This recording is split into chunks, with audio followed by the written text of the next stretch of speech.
Waste, Urdu ترجمہ ہے جدید فقہی مسائل، عربی کتاب ہے الفقہ للمغتربین، اس کے آخر میں جا کے یہ جو آپ مسئلہ دیکھتے ہیں نا وہ 8ویں امام کی حدیث یاسر، وہ کہتے ہیں کہ میں امام کا خادم، ایک دن ہم چند غلاموں نے پھل خریدے، یہ 8ویں امام کا واقعہ ہے، 8ویں امام کا مجلس بھی 8ویں امام کی ہے، موضوع بھی میں اپنے موضوع سے ہٹ کے ادھر ادھر فی الحال تو نہیں جا رہا ہوں. ہم لوگ پھل کھا رہے تھے لیکن طریقہ یہ تھا کہ ہم آدھا پھل کھاتے تھے آدھا پھینک دیتے تھے، آدھا کھاتے تھے آدھا پھینک دیتے تھے. امام گزرے، ایک وہ حدیث یاد کیجئے کہ امام نے جب یہ سنا وہ کنیز مٹی کھاتی ہے، امام جلال میں آ گئے، وہ چیزیں آ چکی. آج امام نے منظر دیکھا، امام ایک مرتبہ پھر جلال میں آ گئے، اپنے غلاموں سے کہا کیا تمہارا طریقہ، یہ اللہ کی نعمت ہے، اس طرح اس کو نہیں پھینک سکتے ہو، پورا استعمال کرو. اگر پورا استعمال کرنے کی اس وقت خواہش نہیں ہے تو جو بچ جائے وہ کسی محتاج کو دے دو، اگر کوئی محتاج بھی نہیں ہے تو جانوروں کو کھلا دو، پھینک نہیں سکتے ہو. یہ وہی اسراف والا فارمولہ ہے جو کل آیا تھا. آغا سیستانی کی کتاب میں جائیے، بالکل آخری لاسٹ چیپٹر وہ کیا ہے؟ لاسٹ چیپٹر متفرق مسائل.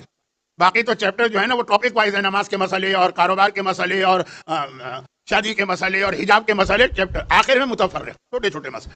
سوال ہے کھانا ہمارا بچ جاتا ہے، تھوڑا سا بچا بھی نہیں کا وہ پلیٹ میں یا دیگچی وغیرہ میں کچھ کھانا ہے اور ہم اس کو دھوتے ہیں تو وہ چلا جاتا ہے، دھونے کے ساتھ ہی سنک میں اور واش بیسن سے. احتیاط واجب ہے کہ یہ عمل حرام ہے. اگر اس کی مقدار ایسی ہے کہ کسی جانور کے بھی کام آ سکتا ہے تو اسے جمع کرو اور جانور کو کھلاؤ. یہ باقاعدہ احتیاط واجب والا، اس کو فتویٰ تو نہیں کہیں گے لیکن احتیاط واجب کا نظریہ وہ یہی 8ویں امام کی حدیث. غلام کو ڈانٹ دی، آدھا پھل کھا رہے ہو آدھا پھینک رہے ہو. اگر آپ یہ کہیں کہ جی وہ باقی آدھا جو ہے وہ کس کو دیں گے، جھوٹا جانور کو دے دو، یہ امام نے فرمایا. تو اب یہ اسراف کا گناہ تو کل آ گیا اور مجھے اس پہ پوری یہ ہوا جو آپ نے حلال طریقے سے جائز طریقے سے پیسہ کمایا، محنت کر کے خون پسینے کی کمائی، لیکن غلط طریقے سے خرچ کر رہے ہیں وہ بھی گناہ. اور ایک ہے کمایا ہی غلط طریقے سے. اس میں ایک بات یاد رکھیے گا، یہ محاورتاً کہہ رہا ہوں، الفاظ کو نہ پکڑیے. آپ دنیا کا ہر گناہ کر لیں، کبھی کسی مومن کا ایک جو کا دانہ وہ آپ کی گردن پہ نہ آنے پائے. جو سب سے زیادہ پکڑ ہوتی ہے قیامت میں اور قبر میں، سب سے زیادہ پکڑ ہوتی ہے اگر کسی مومن کا ایک درہم ایک دینار آپ کے پاس ناجائز اور غلط طریقے سے آ گیا. ایک حدیث جو اتنی معتبر ہے کہ مراجع کی جو توضیح المسائل ہے نا اس میں بھی لکھی ہے، ورنہ آپ کو پتا ہے کہ توضیح المسائل میں حدیثیں نہیں لکھی جاتی، اور جو مجتہدین کے خلاف ہیں وہ یہی آرگومنٹ کرتے ہیں کہ اس میں تو وہ اپنے قول لکھ رہے ہیں، امام کی تو کوئی حدیث نہیں، ہم اس کو کیوں مانیں.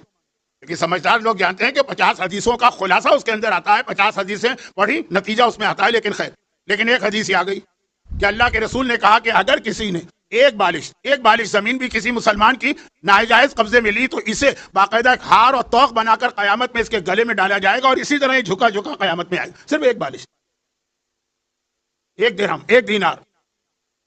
نجف کے کتنے بڑے عالم تھے، نام لینا توہین ہو جائے گی اس لیے نہیں کہہ رہا ہوں. مرنے کے 1 سال بعد خواب میں نظر آئے اپنے بیٹے کے جو خود عالم.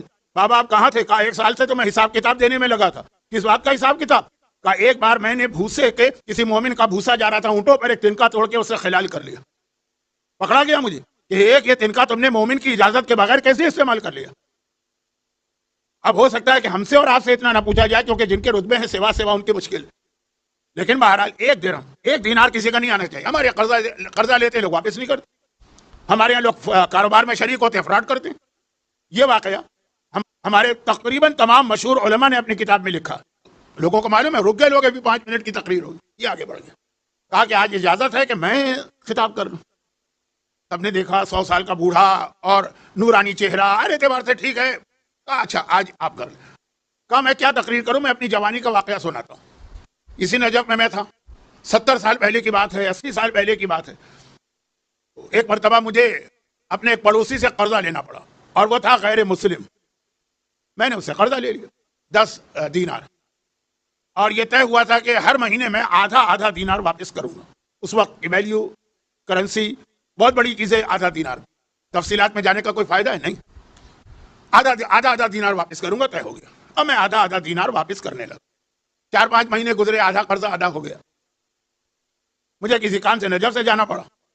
مہینے کی پہلی تاریخ کو دیتا تھا آدھا دینار، اب مثلا 10 تاریخ آ گئی تو ابھی 20 دن باقی ہے نا، کوئی قرضے کی ڈیٹ نہیں آئی. میں گیا، واپس آیا. گھر والوں نے کہا آپ کو پتا آپ کی غیر موجودگی میں ہمارے پڑوسی کی موت ہو گئی.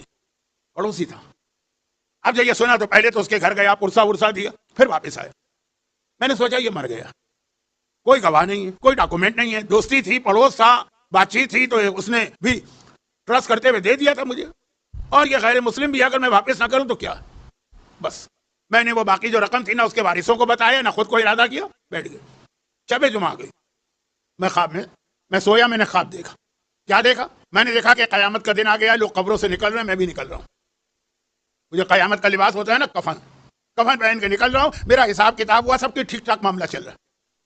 پتا چلا کہ فرشتوں کو آرڈر ملا، میں بہت شارٹ کر رہا ہوں، اس کے باوجود وقت بہت گزرا جا رہا ہے تو میرے ہاتھ پاؤں پھول رہے. پتا چلا کہ کہا کہ جاؤ اسے جنت پہ لے جاؤ. لے جاؤ کیا مطلب؟ اس کو بتا دو یہ جنت کا راستہ، وہ سامنے جنت نظر آ رہی ہے، وہاں جاؤ. جنت کے لیے پل صراط سے گزرنا ہوگا. 2-3 دفعہ اشارتاً پل صراط کی بات آ گئی. کہا جاؤ، راستہ تو وہی. چلا خوشی خوشی چلا. کیوں؟ ایک تو حساب کتاب میرا بالکل پرفیکٹ ہو گیا کہ مجھے جنت مل گئی. دوسرا پل صراط پہ قدم رکھنے کے لیے ضروری ہے کہ علی آپ کو لکھ کے دے، ہمارا شیعہ، وہ بھی مجھے مل گئے. لا یجوز احد الصراط الا من كتب له علی الجواز. جواز تو آج بھی جانتے ہیں آپ، جواز کہتے ہیں پاسپورٹ کو. پل صراط سے کوئی گزر نہیں سکتا جب تک کہ علی اس کو پاسپورٹ نہ دے دیں. پاسپورٹ بھی مل گیا. اب لے کے چلا میں پورے صراط پہ بال سے زیادہ باریک، تلوار کی دھار سے زیادہ تیز، آگ سے زیادہ گرم، طے کرتا جا رہا ہوں، آرام سے جا رہا ہوں، آرام سے، کوئی پرابلم نہیں. آخر میں پہنچا. پورے صراط کے آخر کا نام روایت میں آیا ہے مرصاد. اور یہ سورہ فجر جو سورہ امام حسین کہلاتا ہے، والفجر وليال عشر، الم تر کیف فعل ربک بعاد ارم ذات العماد التي لم يخلق مثلها في البلاد، اس کی آخری آیت ہے ان ربک لبالمرصاد. اے گناہگاروں، تمہارا رب مرصاد پہ بیٹھا ہوا ہے.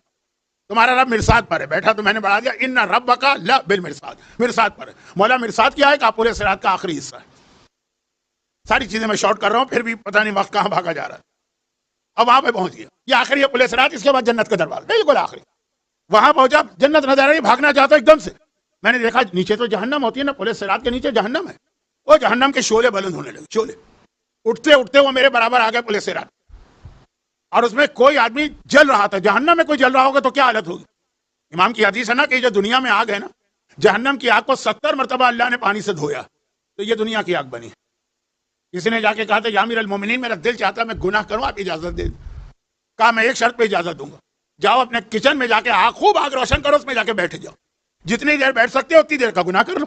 تو گناہ کرو گے تو کیا ہوگا؟ خدا آگ میں جلائے گا؟ اتنی آگ تو میں برداشت کر ہی سکتا ہوں. اور یہ کون سی آگ ہے؟ جہنم کی آگ کو 70 اور ایک روایت میں 70,000 مرتبہ دھویا گیا. پہلے دھویا، پھر دھویا، پھر دھویا، ٹھنڈی ہوتے ہوتے یہ آگ بنی. اب آپ حیران ہوں گے کہ آج کی مجلس، ہاں کہا کہ وہ میرے سامنے آگ میں جل رہا ہے اور وہ میرا راستہ روک کے کھڑا ہو گیا. میں نے کہا تم ہو کون؟ جہنمی ہو نا، جہنم سے نکلا، ہٹو میرا راستہ چھوڑو، میں جا رہا ہوں. کہا میں تو نہیں جانے دوں گا. میں نے فرشتوں سے کہا جو ہر جگہ فرشتے تھے پل صراط، ارے ہٹاؤ اس جہنمی کو، جنتی کا راستہ روک رہا. فرشتوں نے کہا سوری، جب تک کہ یہ اجازت نہیں دے گا ہم اس کو نہیں ہٹا سکتے. اب مجبور ہو گیا. میں نے کہا تم ہو کون؟ کہا بھول گئے، میں تمہارا وہ پڑوسی ہوں جس کے 5 دینار کا حق تم پر باقی، اور تم نے یہ حق ادا نہیں کیا، میرے وارثوں کو رقم نہیں پلٹائی. جب تک کہ یہ ادا نہیں کرو گے میں تمہارا راستہ نہیں چھوڑوں گا. اور فرشتے کہہ رہے ہیں کہ ہم مجبور، یہ آرڈر ہے یہاں مرصاد پر کہ جو راستہ روک رہا ہے جب تک کہ وہ راضی نہ ہو، جنتی کو نہ جانے دو. یہ جنتی ہے. کون جنتی ہے؟ جو بوڑھا خواب دکھا. اب مجبور ہوں. میں نے کہا بھائی کسی طرح کو مصالحت کر لو، تم تو ہو ہی جہنم میں، میری جنت کیوں کھوٹی کر رہے ہو؟ ہم تم پڑوسی تھے، دوست تھے، ساتھی تھے، خیال کرو. اس نے کہا کچھ نہیں، میں تو اپنا حق لوں گا. تو میں کہاں سے حق دوں؟ کون سے درہم و دینار میرے پاس اس کفن کے اندر ہے؟ کہا میں لوں گا. یہ کہہ کہ اس نے ہاتھ بڑھایا اور اپنے وہی انگلیاں جو آگ میں جل رہی ہیں میرے سینے پہ رکھ کے اس کا گوشت نوچ لیا اور چلا گیا واپس. یہ کہا اس بوڑھے نے اور اپنا کرتا کھولا کہ نجف کے لوگوں دیکھو 70 سال ہو گئے، یہ اب تک زخم موجود ہے اور اب تک میں اس کی تکلیف سے تڑپ رہا ہوں. یہ غیر مسلم کا میں نے قرضہ لے کے واپس نہیں کیا. یہ پھر بھی بہتر ہے، یہ پھر بھی بہتر ہے بجائے اس کے یہاں پل صراط پہ روک کر یہ گوشت نوچا جائے. یہاں پہ روک لیا گیا، یہاں پہ اس کو عذاب کی ایک شکل آ گئی. یہ پھر بھی بہتر ہے یہاں مل گیا، وہاں نہیں ملے. ایک ایک درہم و دینار اگر کسی مومن کا، یہ غیر مومن ہے نہیں، غیر مسلم ہے، اور بھی نیچے کیٹیگری. کیا سوچ کے لوگ ایک دوسرے کا حق مارتے ہیں؟ کیا سوچ کے لوگ قرضے لے کے واپس نہیں کرتے؟ کیا سوچ کے لوگ حقوق الناس میں، مالی معاملات میں لاپرواہ ہو جاتے؟